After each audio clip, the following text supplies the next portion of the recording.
বিশ্বনবী মাকামে মাহমুদে যে আল্লাহু আকবার বলে সিজদায় লুটিয়ে পড়বেন, আল্লাহ রাব্বুল আলামিন বিশ্বনবীকে এমন কিছু চমৎকার শব্দ শিখাবেন, ওই শব্দগুলো দিয়ে আল্লাহর প্রশংসা করে বিশ্বনবী কাঁদতে আরম্ভ করবেন।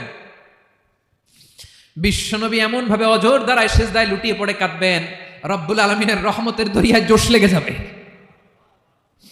রব্বুল আলামিন এই দৃশ্য থেকে সহ্য করতে পারবেন না। রব্বুল আলামিন বলবেন, ইয়া মুহাম্মদ ইরফা রাসাক, ও নবী আপনি মাথা তোলেন, মাথা তোলেন, আপনার কান্না আমি সহ্য করতে পারি না।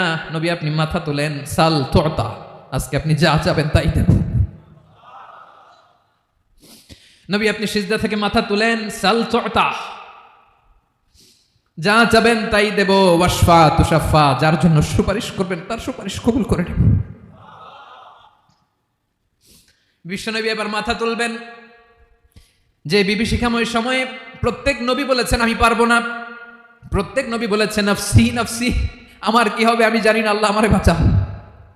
প্রতিটি নবী বলবেন নফসি নফসি, আল্লাহ তুমি আমারে বাঁচাও আমারে বাঁচাও। বিশ্বনবী মাথা তুলবেন, তুলে বলবেন রব্বি হাবলি উম্মতি, আল্লাহ তুমি আমার গুনাহগার উম্মতকে বাঁচাও।